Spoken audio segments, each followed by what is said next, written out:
nós vamos tratar de um assunto meio delicado e polêmico. Será correto que um crente participe numa eleição quando as questões têm um impacto em assuntos espirituais e morais? Pois é aí que entra o assunto polêmico. Este assunto espiritual e moral afeta bastante os crentes e eles se preocupam na hora em que existem dois candidatos, que um favorece e outro não. Pedro escrevendo, ou ele escreve: rogo-vos, pois, como estrangeiro e peregrinos, 1 Pedro capítulo 2, versículo 11. Estrangeiros são aqueles que estão longe de casa e peregrinos são aqueles que estão voltando para casa, mas estão peregrinando em um lugar estranho. De fato, houve aqueles santos do Antigo Testamento que confessaram que eram estrangeiros e peregrinos na terra, conforme Hebreus capítulo 11, versículo 13. O crente, como por exemplo Abraão, é um peregrino. Embora Abraão estivesse muito preocupado com o bem-estar de Ló, ele não tentou se interromper nos assuntos políticos de Sodoma, nem procurou influenciá-lo de forma alguma. Em vez disso, ele trouxe o assunto ao Senhor em oração. Abraão ainda estava diante do Senhor. Abraão se aproximou. Note Gênesis capítulo 18, versículos 22 e 23. Por duas vezes, na oração do Senhor Jesus ao Pai, ele disse dos seus discípulos: eles não são do mundo, assim como eu não sou do mundo. João capítulo 17, versículos 14 e 16.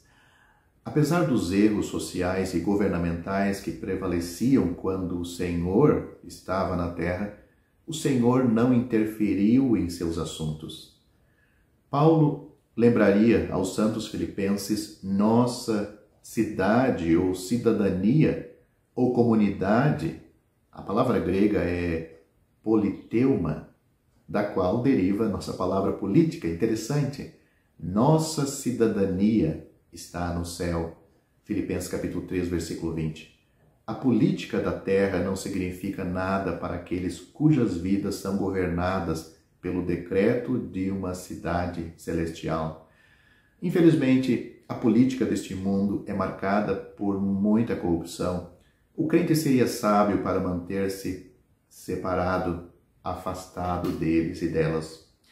Paulo disse: não há poder senão de Deus. Os poderes que existem são ordenados por Deus. Romanos capítulo 13, versículo 1. Não só Deus decretou que deveria haver poderes, mas também determinou quais indivíduos deveriam preencher esses papéis. Os resultados de uma eleição, geral ou não são apenas conhecidas por Deus antes que a eleição ocorra, mas também qual partido vencerá a eleição. De fato, os próprios indivíduos que devem ser eleitos são decididos no céu de antemão e não pelo eleitorado no momento da votação. Em matéria de referendos, mesmo aqueles que tratam de questão que afetam diretamente a vida espiritual e moral, seria sábio trazer a questão perante o Senhor em oração, os crentes trazer essa questão perante o Senhor em oração e deixar o resultado com Ele. Será que Deus não sabe escolher o governante certo para a sua nação? O apóstolo Pedro, falando aos religiosos da sua época, religiosos, mas não salvos, que fora de Cristo não há salvação. Note o que ele disse: e em nenhum outro há salvação, porque também debaixo do céu nenhum outro nome há dado entre os homens, pelo qual devamos ser salvos. Isso está registrado em Atos capítulo 4, versículo 12. É somente sobre esta base e nenhuma outra que você pode ser salvo. Se você deve ser salvo, então o pesado fardo dos seus pecados precisa ser removido. Se o pesado fardo precisa ser removido, a pena pelo pecado precisa ser aplicada em alguém. Se a pena pelo pecado precisa ser aplicada em alguém, então Jesus precisava morrer, pois a pena para o pecado é a morte. você não poderia suportá-lo sem perecer miseravelmente.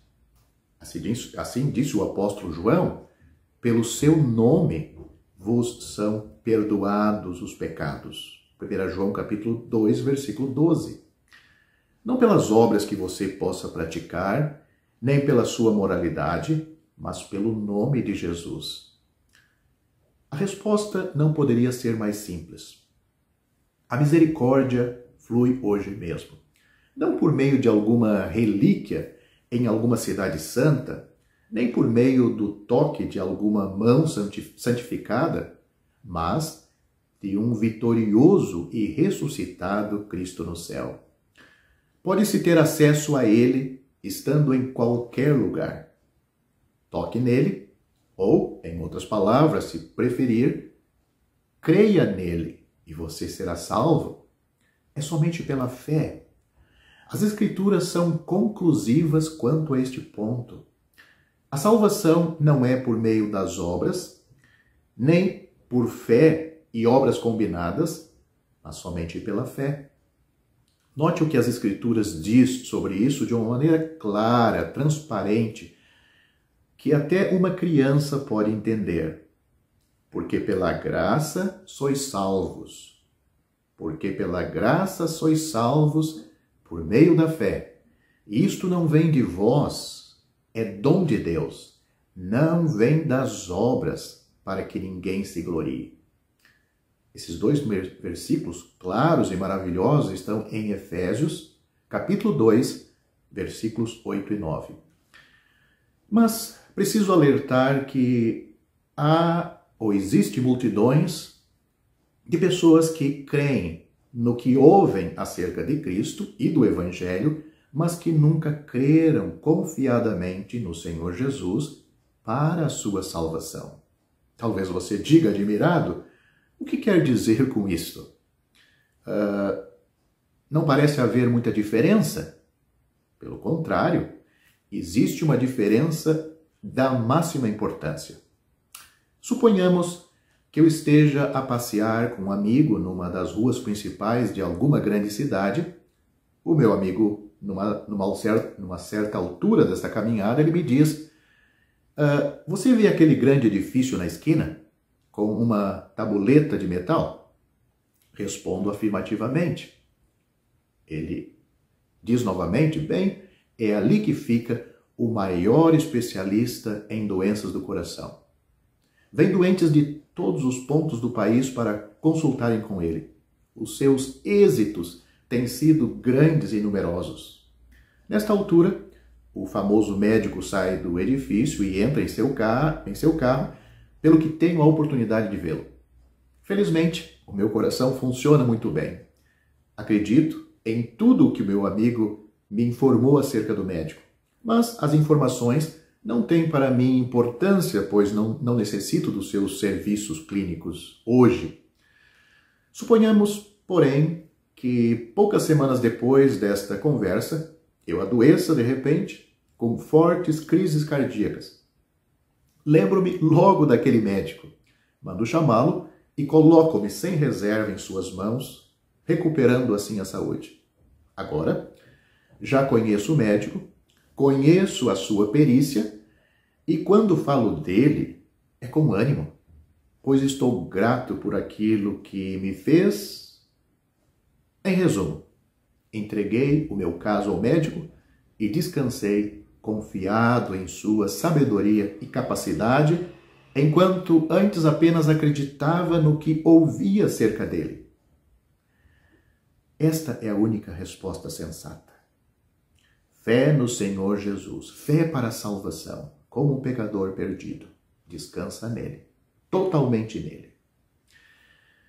Mas cuidado para não perder sua alma eternamente só por causa desta pequena questão. O tempo. Ou quando? Note o que a Bíblia diz. Eis aqui agora o tempo aceitável. Eis aqui agora o dia da salvação. 2 Coríntios capítulo 6, versículo 2. Note, agora é o tempo aceitável. Agora é o dia da salvação. Vá ao Senhor Jesus pela fé. Portanto, se como pecador perdido aos olhos de Deus, você tiver crido de todo o coração, tiver aceitado o Senhor Jesus como tendo sofrido na cruz por todos os pecados cometidos por você e tendo ressuscitado para a sua justificação, então o Cristo na glória é aquele em quem você está agora firme e seguro. Você está nos ombros e nas mãos do bom pastor, e ele nunca o deixará de assim conduzir até que o tenha introduzido no lar celestial. Se assim verdadeiramente creu, você já foi feito membro do corpo de Cristo, a igreja verdadeira, ligado ao seu Senhor pelo Espírito Santo. E agora, a caminho do lar, ele se alegra em reunir os seus em torno de si, fora do arraial, ou seja, do sistema religioso, da cristandade dos nossos dias. Reunido em torno de si e ao seu nome exclusivamente, até que ele volte para levar-nos todos a este lar, para estarmos sempre com ele e sermos semelhantes a ele, por todo sempre, na glória, para o seu eterno louvor.